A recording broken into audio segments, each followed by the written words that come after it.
விநாயகர் சதுர்த்தி அன்று விநாயகருக்கு ஏன் கொழுக்கட்டை நைவேத்தியம் செய்கிறோம் தெரியுமா? இந்திய கலாச்சாரத்தில் முழுமுதற கடவுளாக வணங்கப்படுவது விநாயக பெருமானைதான்.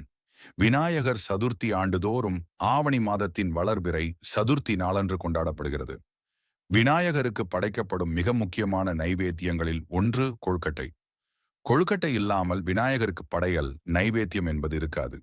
இந்தியா மட்டுமல்லாது உலகம் முழுவதிலும் விநாயகர் சதுர்த்திக்கு பிரசாதமாக கொழுக்கட்டை எனும் இனிப்பு வகையை படைக்கின்றனர். கதைகளின்படி ஒருமுறை சிவபெருமான் தன் மனைவி பார்வதி மற்றும் மகன் விநாயகருடன் அத்தாரி என்ற முனிவரை சந்திக்க அவரது குடிலுக்கு சென்றனர். அங்கு அவரது மனைவி அனசூயா அறுசுவை விருந்து தயாரித்தார். ஆனால் விநாயகனின் பசி எவ்வளவு சாப்பிட்டாலும் அடங்கவில்லை. விநாயகன் சாப்பிடும் வரை சிவபெருமானும் காத்திருந்தார். அனசூயாவும் என்ன செய்வது என்று தெரியாமல் தவிக்கிறார். குழந்தையின் பசி அடங்கும் என்று ஒரு இனிப்பான உணவை பரிமாறுகிறார்.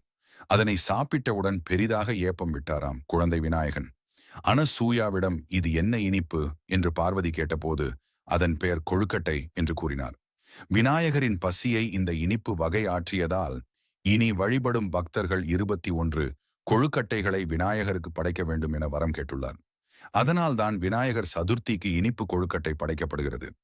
இந்த கொழுக்கட்டையின் தத்துவம் என்னவென்றால், ஆன்மா என்ற இனிப்பான பூரணத்தை பொதித்து இந்த உடலையே ஆண்டவருக்காக அர்ப்பணிக்கிறோம் என்பதாகும். மற்றும் மேல்புறம் இருக்கும் மாவு பொருளாண்டம், அதன் உள்ளே இருக்கும் பூரணம் பிரம்மம். நமக்குள் இருக்கும் பூரணம் போன்ற நல்ல பண்புகளை மறைப்பது மாயை. இந்த மாயையை விலக்கிவிட்டால் நமக்குள் இருக்கும் பூரணத்துவம் என்னும் நல்ல பண்புகள் வெளிப்படும் என்பதே கொழுக்கட்டை உணர்த்தும் தத்துவம். இந்த விநாயகர் சதுர்த்தி நாளில் விநாயகருக்கு கொழுக்கட்டை அளித்து வழிபடுவது போன்று நமது ஆன்மாவையும் உடலையும் இறைவனுக்கு அர்ப்பணித்து வாழ்வில் நலம் பெறுவோம். உங்களுக்கு விநாயகர் பிடிக்கும் என்றால் நமது சேனலை சப்ஸ்கிரைப் செய்து கொள்ளுங்கள். நன்றி. வாழ்க வளமுடன்.